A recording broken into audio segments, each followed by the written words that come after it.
Hello all of you, thank you so much for watching. I am your YV sir and I welcome you all in today's class, the finished and the easiest way to learn the concepts of physics very clearly. Stay tuned with me so that I will able to clear all the doubts of yours. Okay, so let's go to our today's topic. Our today's topic of discussion is about the electric field intensity due to dipole at any point on equatorial line और tan B position. Equatorial line पे कोई भी एक point पे आप electric dipole के लिए electric field intensity कितना आएगा वो हम कैलकुलेट करेंगे. ये आपका काउंसिल में लॉन्ग क्वेश्चन आ सकता है. पहले आपको पूछा जाएगा कि इलेक्ट्रिक फील्ड इंटेंसिटी क्या है, मतलब what is the definition of electric field intensity. Then find out the electric field intensity due to the electric dipole at tan B position और any point on equatorial line और broad side on position. Okay, so ये long question very very important है. Last year this question पूछा गया था council पे. ये question भी बार बार आता है, so try to understand it very clearly. Okay, ठीक है. So before proceeding the class, I will want to say something that in the last class we have already discussed about electric dipole. What is the definition of electric dipole? What is electric dipole moment? Then we have already derived the expression for electric field intensity due to the dipole at any point on axial line और end on position पे हमने electric field निकाले थे. सो इस class में broad side on position और equatorial line पे हम इलेक्ट्रिक फील्ड निकालेंगे. सो और एक बात मैं बोलना चाहता हूं कि अगर आप चैनल पे नए हो तो चैनल को सब्सक्राइब करना मत भूलिए. ठीक है. सो इसी जोश के हिसाब से आज हम इस क्वेश्चन को एक्सप्लेन करने जा रहे हैं. सो मेरा पहला पॉइंट ये है कि मैं जो अभी डायग्राम ड्रा करूंगा, कैसे डायग्राम करता हूं और किसके बाद में क्या बोलता हूं वो अच्छे से समझने की कोशिश कीजिए. ठीक है, ताकि आपको डेरिवेशन करने में कोई भी तकलीफ नहीं आएगा. ठीक है.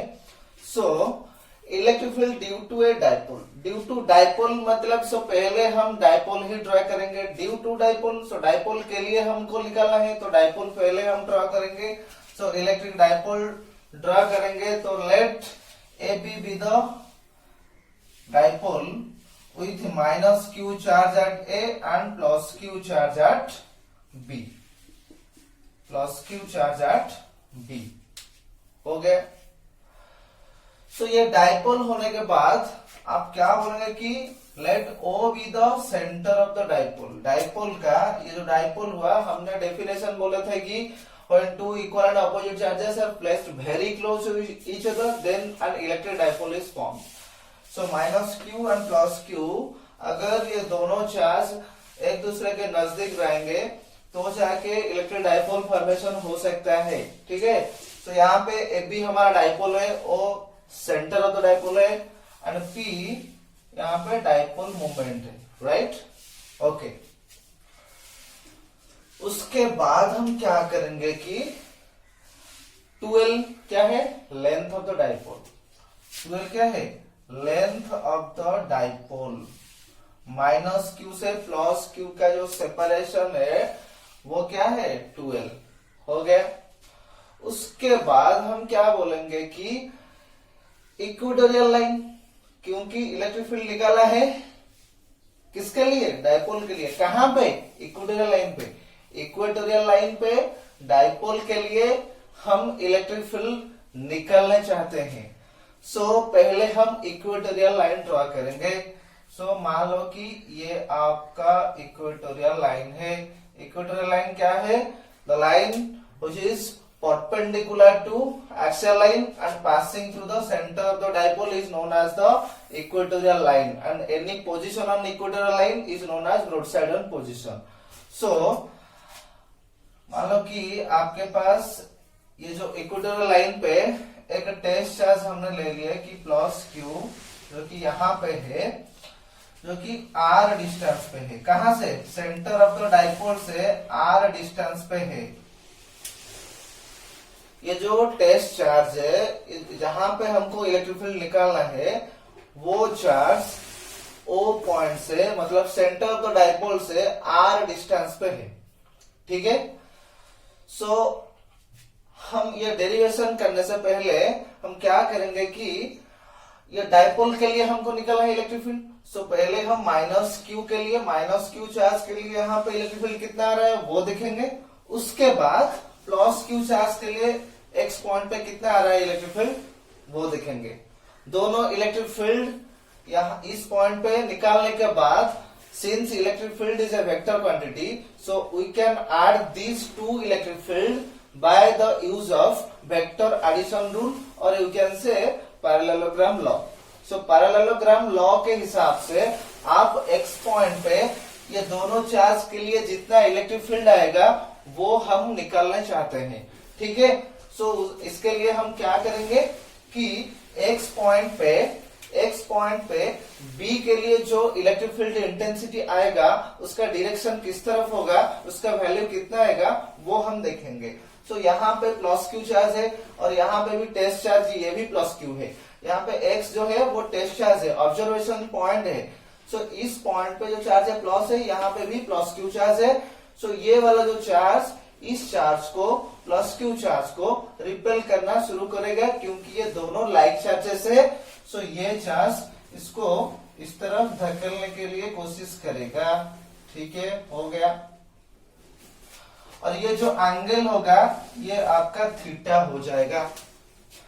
अगर ये एंगल थीटा है जो कि हॉरिजॉन्टल के साथ बना रहा है, तो उस हिसाब से आप ये भी बोल सकते हो, अगर ये आपका हॉरिजॉन्टल हुआ तो ये हो जाएगा आपका थीटा। राइट। उस हिसाब से अभी हम क्या बोलेंगे कि माइनस क्यू के लिए इस पॉइंट को हम दे देते हैं, ये शायद आपका हो जाएगा सी पॉइंट। ठीक है। जो इलेक्ट्रिक फील्ड इस पॉइंट पे प्लस क्यू चार्ज के लिए यहां पे आ रहा है, वो इस तरफ आ रहा है, वो हम नाम दे देंगे electric field at X due to B, that is along X C. ठीक है, कंप्लीट हो गया। उसके बाद माइनस क्यू के लिए एक्स पॉइंट पे जो इलेक्ट्रिक फील्ड इंटेंसिटी आएगा उसका डायरेक्शन किस तरफ होगा, और वो चार्ज को रिपेल करेगा या फिर अट्रैक्ट करने की कोशिश करेगा, वो हम कैसे पता लगाएंगे कि आप देखना चाहेंगे कि आपका जो सोर्स चार्ज है वो पॉजिटिव है या नेगेटिव है। वो क्या है? नेगेटिव है। अगर सोर्स चार्ज नेगेटिव है तो electric field towards the source charge होगा। सो ये दोनों अनलाइक चार्ज हो गए। सो यहाँ पे जो चार्ज है, ये पॉइंट पे जो माइनस क्यू चार्ज है, वो ये टेस्ट चार्ज को अट्रैक्ट करने की कोशिश करेगा, उस वक्त ये उसको रिपेल करने की कोशिश करेगा। सो इस तरह का डायग्राम आपका आ सकता है। ये भी एंगल थीटा होगा, ये दोनों एंगल सेम होगा, तो ये टोटल हो जाएगा 2 थीटा, ये भी थीटा होगा। ये टोटल कितना आ जाएगा? 2 थीटा आ जाएगा। कंप्लीट हो गया। सो यहाँ पे आप देख सकते हो कि ये हो गया आपका electric field at X due to A, वो किस तरफ है? Towards A. और बी के लिए जो इलेक्ट्रिक फील्ड आएगा वो अलोंग एक्स सी। ये पॉइंट को सपोज यहां पे आप डी दे सकते हो। सो ई एक्स बी आपका आ गया, ई एक्स ए आ गया। ठीक है। ये दोनों वेक्टर को हम वेक्टर एडिशन के रूल के हिसाब से ऐड करना चाहते हैं। जो आएगा रिजल्टेंट वेक्टर वो क्या आएगा? Electric field intensity at x, जो कि हमको निकालना था, वो हमको पूछा गया है क्वेश्चन पे। ठीक है। सो वो आएगा इस तरफ। ये हम लिख सकते हैं कि electric field at X, that is the net electric field at X due to the dipole. So ये हम कैसे निकालेंगे कि पैरेललोग्राम लॉ यूज करके हम निकालेंगे। ये अच्छे से नहीं दिख रहा है पैरेललोग्राम जैसा, सो हम उसको पैरेललोग्राम ही बनाएंगे। तो ये इसको छोटा करने से ये हो गया और उसके बाद ये हो गया। ओके। सो इस पॉइंट को हम टी दे देंगे। सो फाइनल जो इलेक्ट्रिक फील्ड इंटेंसिटी आएगा वो आएगा किस तरफ, अलोंग एक्स टी के अलोंग आएगा। आपको कंप्लीट क्लियर हो गया। तो यहाँ पे आप बोल सकते हो कि ए बी हमारा डाइपोल है, ओ हमारा सेंटर ऑफ द डाइपोल है, P dipole moment of the electric dipole. हमको एक्स पॉइंट पे इलेक्ट्रिक फील्ड इंटेंसिटी निकालना है जो कि ब्रॉड साइड ऑन पोजिशन है, जो कि इक्वेटोरियल लाइन पे अवस्थित है, जो कि आर डिस्टेंस है कहां से, सेंटर ऑफ द डाइपोल से।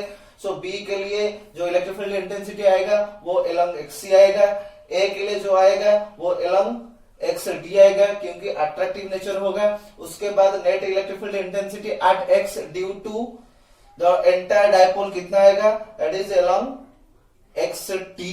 ओके, सो डेरिवेशन कैसे करेंगे, आपका लैंग्वेज आप लिख सकते हो कि let A B be the dipole with minus Q charge at A and plus Q charge at B, then O B the centre of the dipole and P be the dipole moment. So उस हिसाब से आप लिख सकते हो कि P equal to 2QL, ये आपका स्केलर फॉर्म है, इसको इक्वेशन 1 आप दे सकते हो। उसके बाद हम क्या लिखेंगे कि electric field let x be the point at equatorial line which is situated at a distance r from the centre of the dipole. So उसके बाद हम ये बोलेंगे कि electric field intensity at x due to B वो कितना आएगा, उसका डायरेक्शन के साथ ही हम लिखेंगे। पहले हम मैग्नीट्यूड बोलेंगे कि electric field at X due to B कितना आएगा। इलेक्ट्रिक फील्ड इंटेंसिटी का जनरल एक्सप्रेशन क्या है, ये हमको पता है beta Q by R square. यहाँ पे भी हम उस हिसाब से लिखेंगे कि बीटा क्यू यहाँ पे क्या लिखेंगे, यहाँ पे जो चार्ज या यहाँ पे जो चार्ज, हम सोर्स चार्ज, यहाँ पे क्यू क्या है, सोर्स चार्ज। सो ये दोनों में से कौन सा सोर्स कौन सा टेस्ट चार्ज है, प्लस क्यू जो बी पॉइंट पे है वो सोर्स चार्ज है और यहाँ पे जो चार्ज है वो टेस्ट चार्ज है।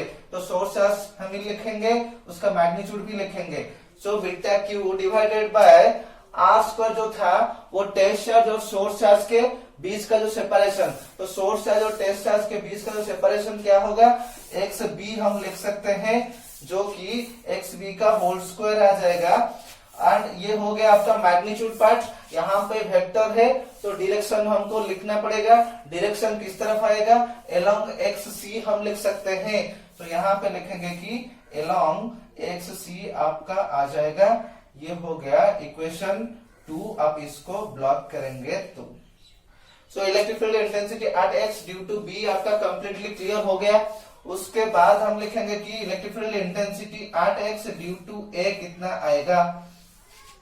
उस हिसाब से इस फॉर्मूले के हिसाब से हम क्या लिख सकते हैं, बीटा यहाँ पे माइनस क्यू चार्ज पर हम मैग्नीट्यूड ही लेते हैं, minus Q notifies that the nature of force और nature of force is attractive in nature.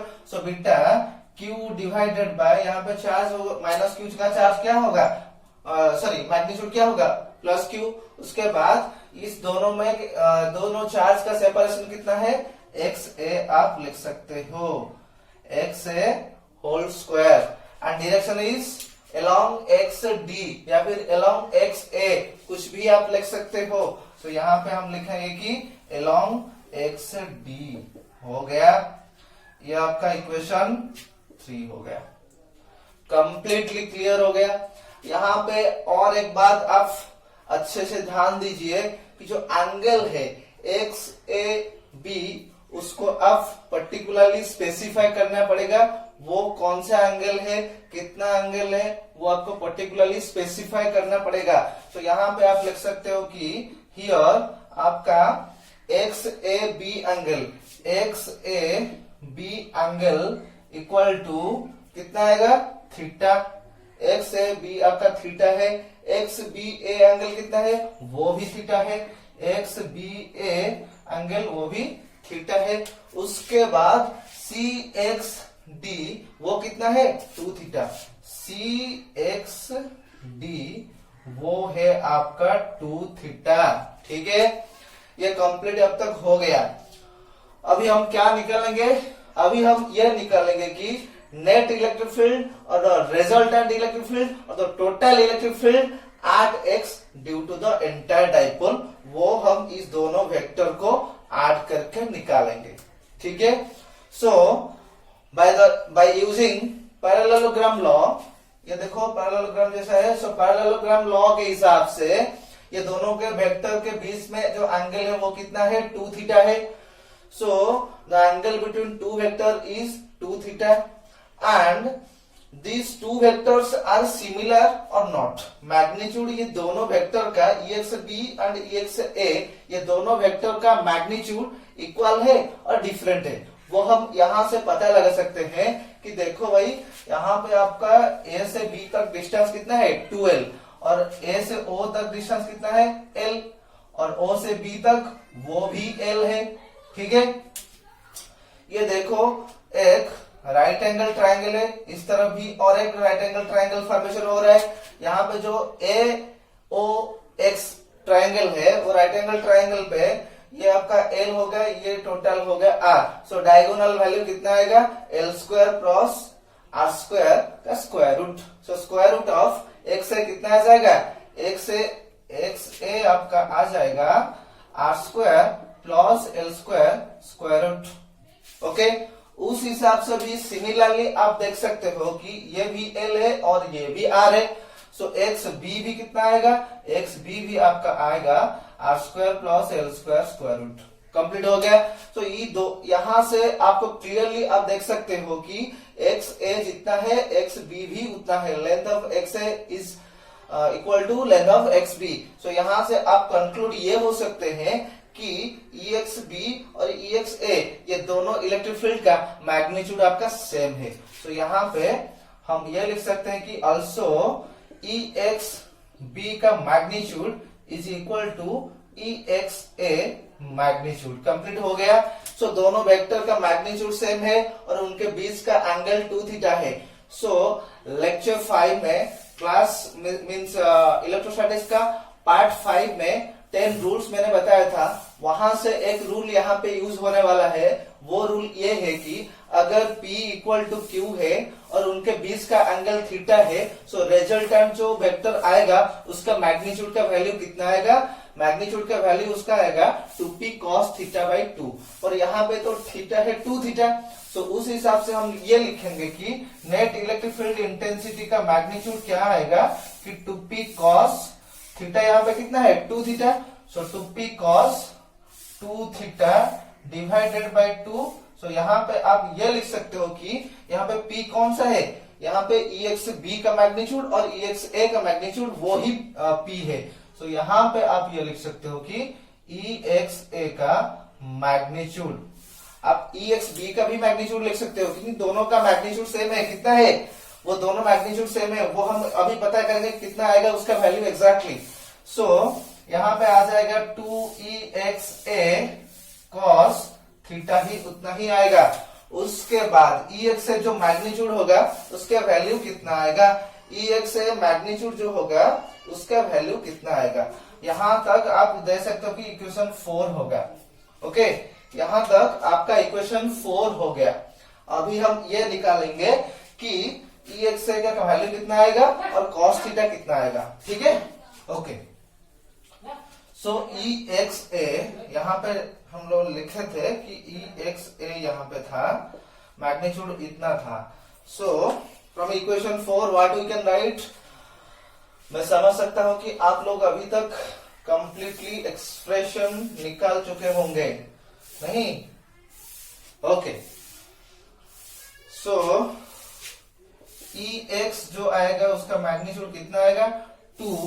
EX is how much, beta Q divided by XA whole square, beta Q divided by XA whole square into cos theta आपका जो है, मैंने diagram already erase कर चुका हूं, पर थोड़ा हमको याद है कि यहाँ पे जो एंगल था वो थीटा था और ये O था, ये B और हमारा ये X था। उस हिसाब से ये अगर थीटा है तो cos थीटा का वैल्यू कितना आएगा, यहां से आप लिख सकते हो कि cos theta will come out OB divided by B X, O B divided by B X. अगर आप लेफ्ट साइड का ट्रायंगल लोगे तो आपका आ जाएगा O A divided by X A, right. अब डायग्राम को अच्छे से देखो, उसके बाद आप cos थीटा का वैल्यू कितना आएगा वो आप खुद लिखो, ठीक है। सो यहाँ पे जो cos थीटा था, in place of cos theta what we can write O A divided by X ए।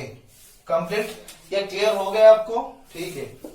उसके बाद हम क्या लिखेंगे, उसके बाद हम इसको थोड़ा सा सिंप्लीफाई करेंगे। कैसे कि 2 बीटा आपका रह गया, उसके बाद Q into O A is how much, O A जो है वो डाइपोल का आधा लेंथ है, मतलब टोटल लेंथ 12 है। सो ओ ए कितना आएगा, L ही आएगा। So Q into L divided by X A का होल क्यू आपका आ जाएगा। अभी हमने यहाँ पे लिखे थे कि एक्स ए का वैल्यू कितना आया था, एक्स ए जो आया था वो आया था R square plus L square to the power half, या फिर स्क्वायर रूट आप लिख सकते हो। सो उसके हिसाब से 2 beta Q into L divided by X A is how much, R square plus L square to the power half whole to the power cube. Half whole to the power cube आप क्या लिख सकते हो कि 3/2 हो गया। उसके बाद ई एट एक्स आपका मैग्नीट्यूड कितना आ जाएगा, बीटा ये रह गया Q into 2l divided by R square plus L square whole to the power 3/2 implies final expression आपका आ जाएगा ई एक्स का जो मैग्नीट्यूड होगा that will come out q into 2l is how much, that is dipole moment, right? p q into 2l is dipole moment. So यहाँ पे आप ये लिख सकते हो कि beta p divided by R square plus L square to the power 3/2, ये आपका मैग्नीट्यूड आ गया। मैग्नीट्यूड के हिसाब से मतलब x पॉइंट पे डाइपोल के लिए टोटल इलेक्ट्रिक फील्ड जो आएगा उस इंटेंसिटी का मैग्नीट्यूड का वैल्यू कितना आएगा, और डायरेक्शन के साथ लिखेंगे तो क्या आएगा अभी हम अच्छे से समझाएंगे, ठीक है। ओके, डेरिवेशन कंप्लीट क्लियर हो गया, अच्छे से देख लो डेरिवेशन। डेरिवेशन आप अच्छे से देख सकते हो। ओके, हो गया डेरिवेशन आपका, हो गया, ठीक है।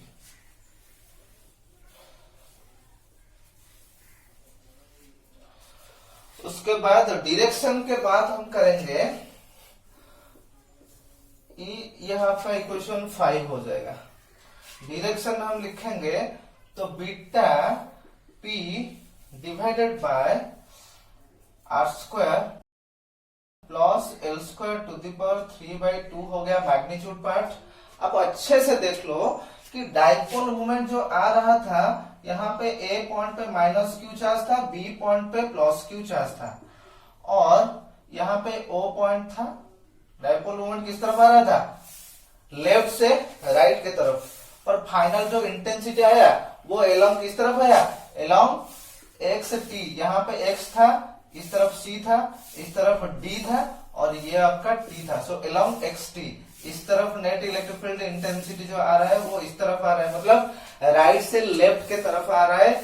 सो आप पहले लिखो कि एलोंग एक्स टी आप लिख सकते हो, जो कि इक्वेशन क्या होगा 6 आ जाएगा। और फिर आप ये भी लिख सकते हो कि वो जो आएगा एलोंग एक्स टी वो डाइपोल मोमेंट का ऑपोजिट डायरेक्शन। देखो डाइपोल मोमेंट लेफ्ट से राइट की तरफ जा रहा है, पर जो electric field intensity x point पे वो राइट से लेफ्ट की तरफ जा रहा है, मतलब electric field and dipole moment के बीच का जो एंगल है वो एग्जैक्टली 180 डिग्री आप देख सकते हो। यहाँ से डाइपोल मोमेंट इस तरफ है और इलेक्ट्रिक फील्ड इस तरफ ही आ रहा है। सो ये दोनों आपस में 180 डिग्री एंगल बना रहे हैं। सो एलोंग एक्स टी आप लिख सकते हो या फिर माइनस पी वेक्टर लिख सकते हो, क्योंकि X T is opposite to the direction of the dipole moment. So आप आइदर यहाँ पे एलोंग एक्स टी लिखो या फिर ये भी लिख सकते हो कि E at X will come out beta P, यहाँ पे माइनस पी ही लिखो, divided by R square plus L square to the power 3/2। ln xt आपको नहीं लिखना चाहिए, क्योंकि ये जो वेक्टर यहाँ पे मैंने दिए हैं वो वेक्टर सिग्निफाई करता है कि इलेक्ट्रिक फील्ड को ऑपोजिट डायरेक्शन में आता है डाइपोल मोमेंट। ठीक है, ये कंप्लीट हो गया, कंप्लीट आपका हो गया। छोटा सा पॉइंट हम अभी लिखने वाले हैं कि अगर हम शॉर्ट डाइपोल लेंगे, छोटा, बहुत ही छोटा डाइपोल लेंगे, तब जाके इलेक्ट्रिक फील्ड इंटेंसिटी कितना आएगा। फॉर शॉर्ट डाइपोल, एक छोटा सा डाइपोल लेंगे, शॉर्ट डाइपोल। जो शॉर्ट डाइपोल है वो क्या है, उस वक्त शॉर्ट डाइपोल पे आपका जो लेंथ ऑफ द डाइपोल है वो very very less outside distance के बराबर में, वो बहुत ही छोटा है। डाइपोल जो है टोटल 2L है, वो वेरी वेरी स्मॉल है in compare to the reference point distance from the observation point. Okay, so 2L is very very less than R। तो यहां से भी लिख सकते हो कि L is very very less than R। सो जहां पे R होगा वहां पे आप L को नेग्लेक्ट कर सकते हो। सो यहाँ पे आपका R है, सो यहां से आप L को नेग्लेक्ट कर सकते हो। कब, जब आप बोलना चाहते हो कि शॉर्ट डाइपोल के लिए इलेक्ट्रिक फील्ड इंटेंसिटी कितना आएगा। सो हम यहाँ पे लिख सकते हैं कि electric field intensity at x for a short dipole will come out beta minus p divided by r square plus 0 whole to the power 3/2।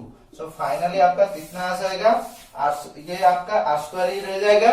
so r square to the power 3/2, 2 cancel हो जाएगा। so सिर्फ आपके पास रह जाएगा r cube. so final expression E and x will come out beta minus P vector divided by R cube, यही आ रहा है आपका final expression for a short dipole. या फिर आप मैग्नीट्यूड लिखना चाहते हो तो मैग्नीट्यूड लिखोगे तो beta P divided by R cube, यह आपका मैग्नीट्यूड पार्ट हो गया। सो यहाँ से आप ये कंक्लूड कर सकते हो कि इलेक्ट्रिक फील्ड और डाइपोल मोमेंट के बीच का जो एंगल होगा वो एंगल 180 डिग्री हो रहा है, पर इक्वेटोरियल लाइन पे हो रहा है। पर एक्सियल लाइन पे आप बताएंगे, एक्सियल लाइन पे कोई भी पॉइंट आप ले लो, एंड पोजीशन पे आप इलेक्ट्रिक फील्ड इंटेंसिटी और डाइपोल मोमेंट, वो दोनों वेक्टर के बीच का एंगल 0 ही हमेशा आएगा।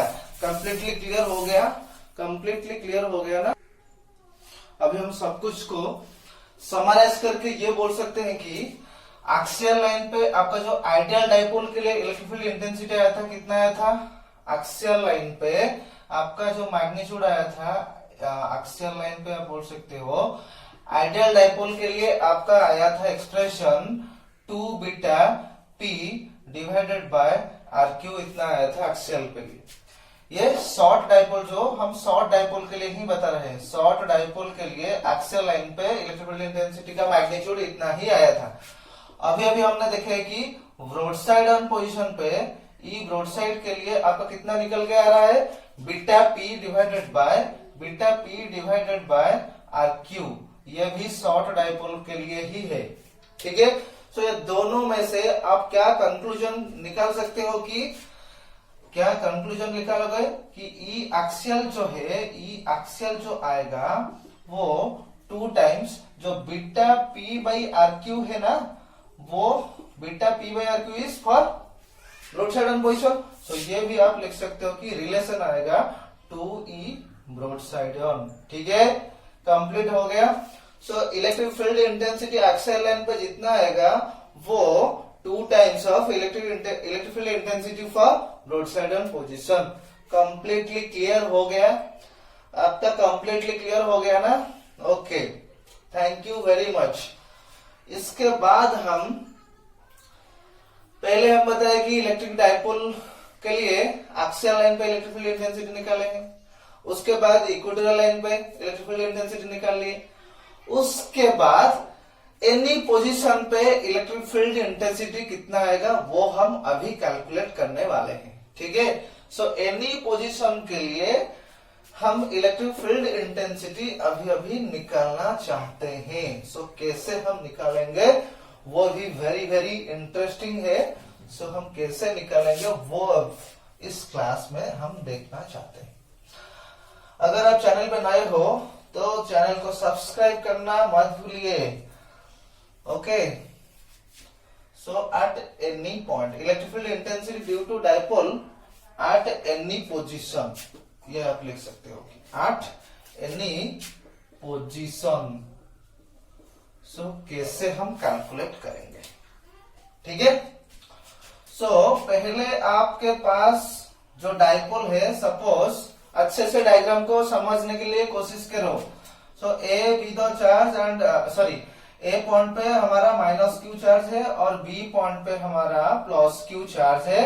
ओ हमारा क्या हो गया, ओ हमारा सेंटर ऑफ द डाइपोल है। ओके, और पी जो है वो डाइपोल मोमेंट है, ठीक है, ठीक है। और 2l क्या है, 2l आपका लेंथ ऑफ द डाइपोल है, ठीक है। सो हमको क्या चाहिए कि भाई एक कोई भी पॉइंट ले लो, यहां पे एक पॉइंट हमने ले लिए। सो इस पॉइंट पे पॉइंट सिर्फ लिखने से नहीं होगा, यहाँ पे टेस्ट चार्ज को हमको रखना पड़ेगा। सो टेस्ट चार्ज यहाँ पे एनी पोजीशन हम रखेंगे, सो जो कि r डिस्टेंस पे होगा, कहां से, सेंटर ऑफ द डाइपोल से। ये जो पॉइंट है, इस पॉइंट पे जो टेस्ट चार्ज है वो सेंटर ऑफ द डाइपोल से r डिस्टेंस पे है, यहां से यहां तक डिस्टेंस r है, ठीक है। सो इस पॉइंट पे टोटल डाइपोल के लिए हम इलेक्ट्रिक फील्ड इंटेंसिटी निकालना चाहते हैं। और ये जो एंगल है, ये एंगल आपका, ये एंगल थीटा है, ठीक है। ये जो एक्स ओ है वो डाइपोल मोमेंट के साथ थीटा एंगल बना रहा है, ठीक है। सो इस क्वेश्चन को सॉल्व करने के लिए पहले आपको क्या करना पड़ेगा कि ये जो भाई डाइपोल है ना, ये जो डाइपोल है उसका डाइपोल मोमेंट क्या है, पी वेक्टर है, राइट। ये डाइपोल का डाइपोल मोमेंट क्या है, पी है।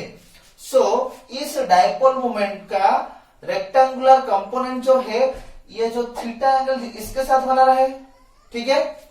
सो पी वेक्टर को हम दो रेक्टेंगुलर कंपोनेंट्स के फॉर्म पे रिजर्व करेंगे।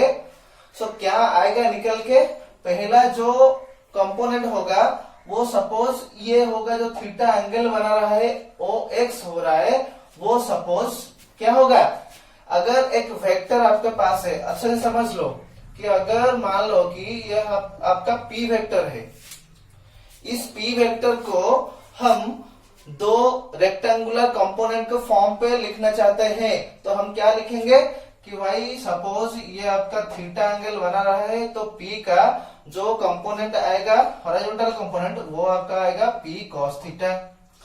पी वेक्टर जिसके साथ थीटा एंगल बना रहा होगा वो आपका पी कॉस थीटा हो जाएगा, पी वेक्टर का एक कंपोनेंट। दूसरा कंपोनेंट क्या होगा कि पी कॉस थीटा जो कंपोनेंट है उसको 90 डिग्री होते हुए जो आएगा, इसको 90 डिग्री होते हुए कौन सा वेक्टर आएगा, इसको 90 डिग्री तो इस तरफ ही आएगा।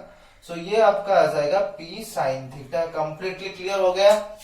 ये पी वेक्टर अभी नहीं रहा, वो रिजल्व होके पी कॉस थीटा और पी साइन थीटा को कन्वर्ट हो गया।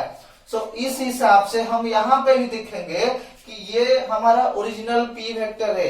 इस पी वेक्टर को अगर हम दो रेक्टेंगुलर कंपोनेंट के फॉर्म पे डिवाइड करना चाहेंगे तो ये हो गया आपका एक पी कॉस थीटा, क्योंकि पी वेक्टर जिसके साथ थीटा एंगल बना रहा है वो आपका पी कॉस थीटा है। उसके बाद पी कॉस थीटा जिसके साथ 90 डिग्री एंगल बनाएगा वो आपका पी साइन थीटा हो जाएगा। सो मान लो कि ये आपका पी साइन थीटा है, ये जो कंपोनेंट वो पी साइन थीटा है। सो पहले आपके पास था मेन एबी डाइपोल जिसका डाइपोल मोमेंट पी था।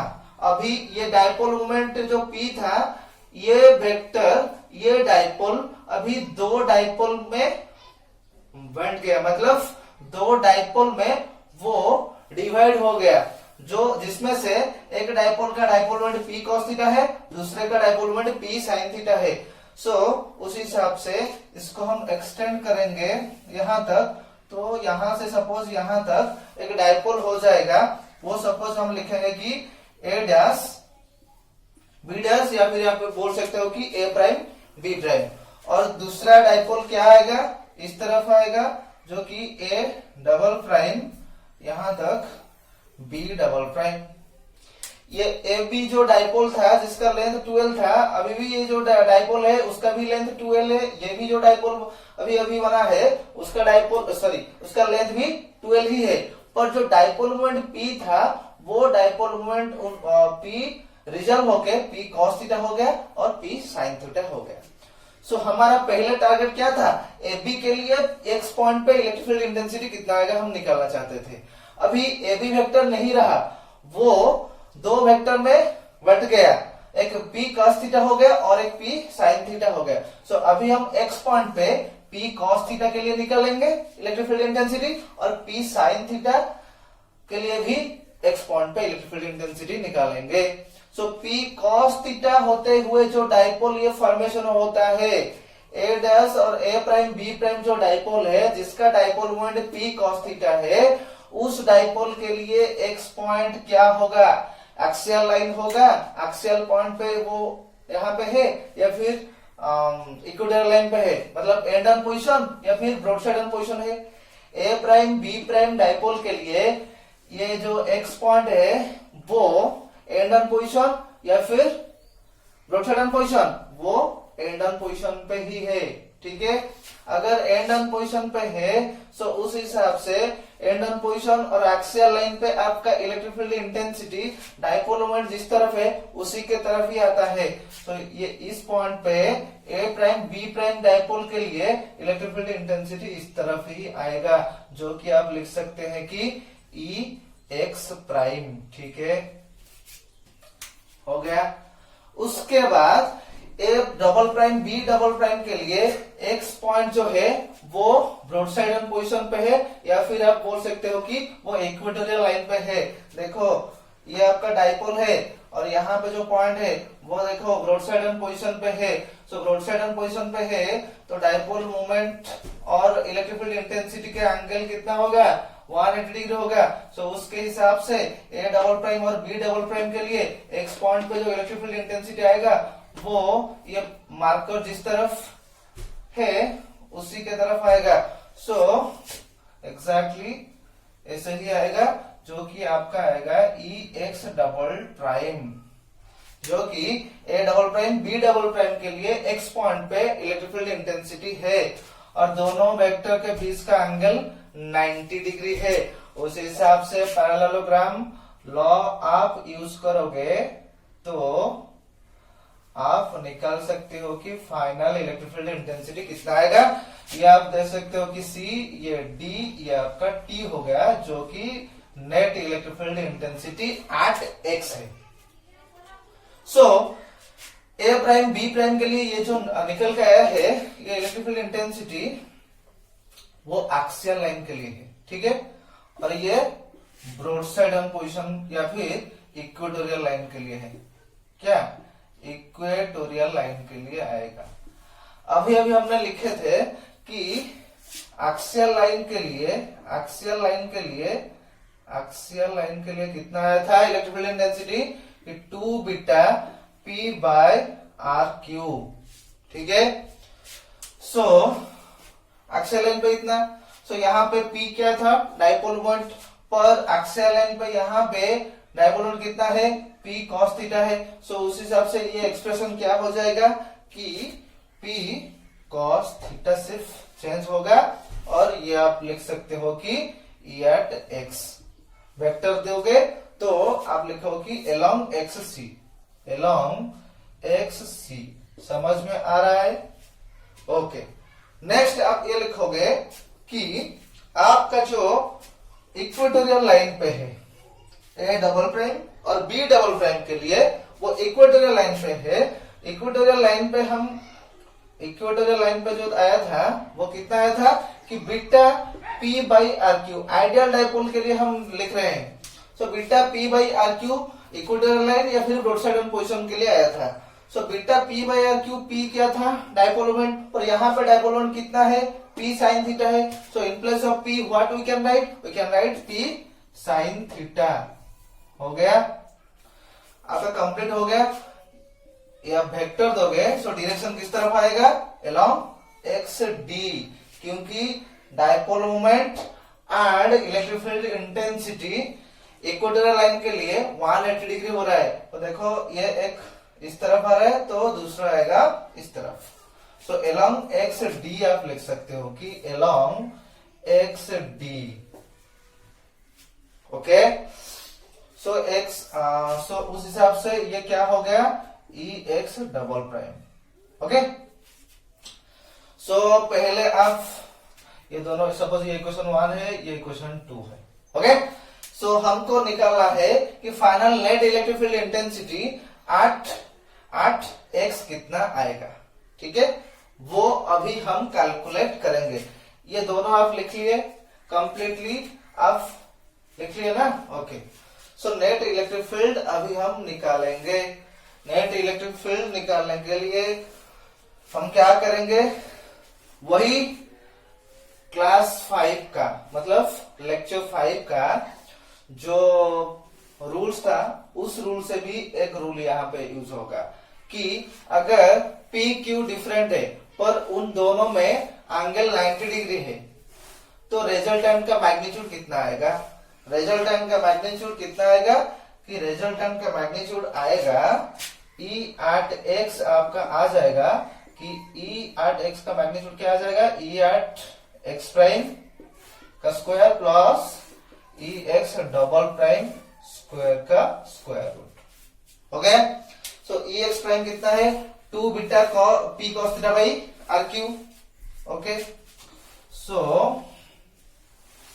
EX प्राइम आपका कितना है, EX प्राइम जो है वो आपका है 2 beta P cos theta divided by RQ plus EX double prime beta P sin theta divided by RQ whole square root. समझ में आ रहा है, समझ में आ रहा है कि नहीं, ओके। सो यहां से आप एक चीज ध्यान दे सकते हो कि फाइनल जो इलेक्ट्रिक फील्ड इंटेंसिटी आएगा उसका मैग्नीट्यूड आएगा, देखो beta P by R cube, यहाँ पे भी beta P by R cube, beta P by R cube whole square we can take as common and उसका स्क्वायर रूट कितना आएगा, beta P by R cube सिर्फ ही रह जाएगा। सो इसको हम बाहर लिख सकते हैं कि beta P by R cube ये बाहर चला आएगा। अंदर कितना बचा है कि 2 cos theta is how much, 4 cos square theta plus सिर्फ यहाँ पे सेकेंड टर्म पे है साइन थीटा, तो उसका स्क्वायर आएगा साइन स्क्वायर थीटा। अच्छे से ध्यान से देख लो ये एक्सप्रेशन आ रहा है या नहीं, हो गया आपका, हो गया, ठीक है। एक छोटा सा बात मैं अभी बता रहा हूं कि cos square theta plus sine square theta is 1, right. तो यहाँ पे हमने लिखे हैं कि 4 cos square theta plus sine square theta. In place of sine square theta यहां से आप क्या लिख सकते हो कि sine square theta will come out 1 minus cos square theta. So in place of sine square theta we can write 1 minus cos square theta. In place of sine square theta we can write 1 minus cos square theta. So सिर्फ आपके पास ये बचा चलेगा क्या, E8x will come out, magnitude will come out beta P divided by RQ into 4 cos square theta minus cos square theta is 3 cos square theta. So 3 cos square theta plus 1 square root. This is the magnitude of electric field intensity at x due to the dipole that is any position पे है, ठीक है।